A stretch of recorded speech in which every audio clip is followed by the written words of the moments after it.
Hello everyone, I'm David Bodorf, Executive Director of the Association of Indiana Counties, and just this week we finished up our last of our 6 district meetings. We had great turnout at all the meetings, and thank you for everyone who attended, and congratulations to our district officers who were elected at those meetings.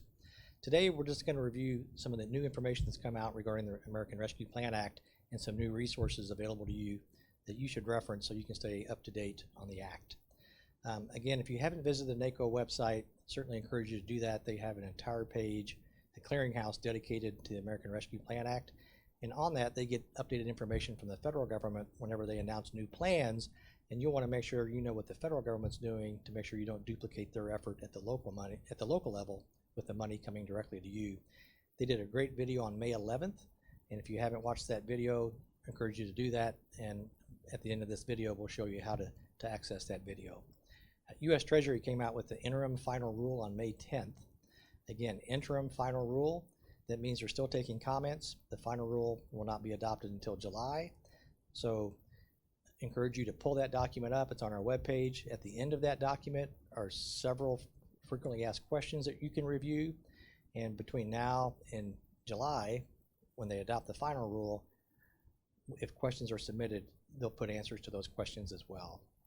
And again, the Board of Accounts updated their memo. It came out on May 12th.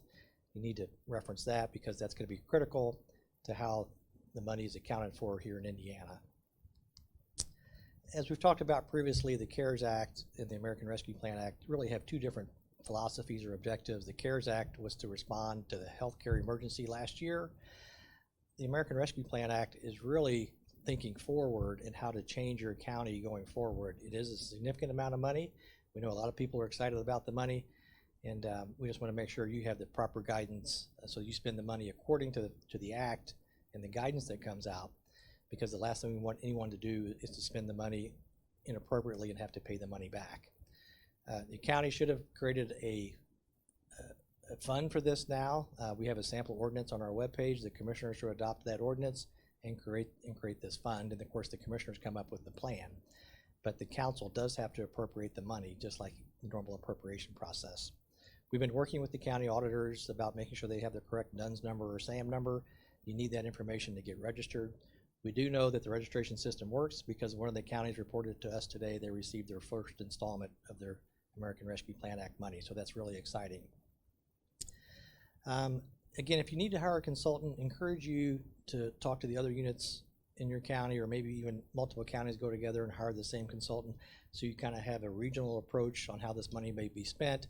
Everybody should spend the money how they think is best for their community, but maybe you can stretch those dollars if you work with other units of government or other counties, so you can not only change your county but your entire region. And again, we're advising people that they should have a group put together of community leaders that includes maybe schools and municipalities, not-for-profits, maybe libraries, of course, council and commissioners, so they can help you identify the goals of the community so that you make sure the community supports the way you're going to spend this money. Here are some key dates that came out as a result of the Treasury guidance. One of the key pieces of information that we found from the guidance is we thought the money had to be spent by the end of December 2024, but really it just has to be committed. You don't have to make your final payment under the current guidance until December of 2026. So you actually have more time to spend the money to make your last payment, but again, you have to have the money committed by the end of December 2024. Again, the larger counties are going to have some more reporting requirements. You can see that on the slide here, but these are some of the key dates going forward, and this information came from NACO, and again, very helpful and very beneficial.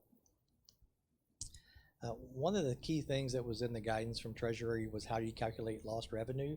There's 2 ways to do that. You can calculate your 3 previous years' average growth, and that can be your baseline for how you establish lost revenue for 2020, or you can take the standard 4.1%, which that's the national average.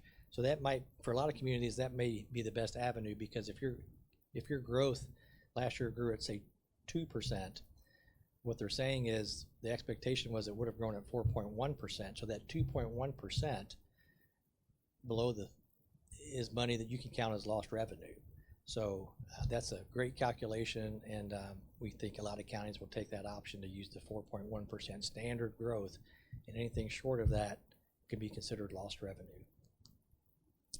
Also, in the guidance from Treasury is we get a lot of questions about how can the money be spent, and clearly for infrastructure purposes in the Act it says for water, sewer, or broadband, but the Treasury guidance says the amount of money that you identify that is lost money, revenue you didn't receive because of the pandemic, that money can be spent on any government purpose. So you see a list here of things that are listed in the guidance. It can be roads, it can be cybersecurity, including hardware and software, or protection of other critical infrastructure. It can be spent on health services, environmental remediation, and actually provisions to make sure you have a full police and fire and other public safety services. So that is really, again, dedicated for the lost revenue. So that is something you want to calculate because that money has a lot of flexibility with it. So those are the guidance we have now, and we'll watch for more guidance from U.S. Treasury. This is the NACO webpage, and again, you should bookmark this. And you want to go to the events and education and do the drop-down box and go to their on-demand videos. This is how you can get to that web page. And then one of the videos I think you should want to watch is this the video they did on May 11th, the day after the Treasury guidance came out on May 10th. And this video is excellent. And as they put new videos on this website, the location of this link may move, so that's why I have it highlighted in red, but it's the May 11th video. I think you want to watch that. They have a lot of great slides that you can download after watching the presentation, and I think it's the best resource we've seen to explain the American Rescue Plan Act. So again, thanks to NACO for doing that. We'll continue to do these communications as information comes out from Treasury. We do want to let you know that on June 15th, we're having one of our AIC Institute classes on internal controls. On June 25th, we're having our Budget and Finance 2 class. We'll have a little bit more information about ARPA then, and that'll be provided during that class. And that'll be videoed as well, so if you can't attend the class in person, you'll be able to watch that video. On June 26th, the County Council Association is having their annual conference, so hopefully we'll have a great turnout from county council members from around the state. The commissioners are having their district meetings in June, so if you're a commissioner, certainly hope to see you at some of those. And then again, just want to reference what a great opportunity this is for your county and your community, and really for your taxpayers. You know, we want to make sure everybody spends this money wisely and to satisfy long-term goals of your community. You know, you want to look out 5 or 10 years from now, and hopefully your community will have changed significantly because of the amount of money you're getting from the American Rescue Plan Act money, American Rescue Plan Act. But anyway, thank you for watching this video. If there's anything we can do to be of assistance, as always, feel free to contact us. Thank you and have a nice day.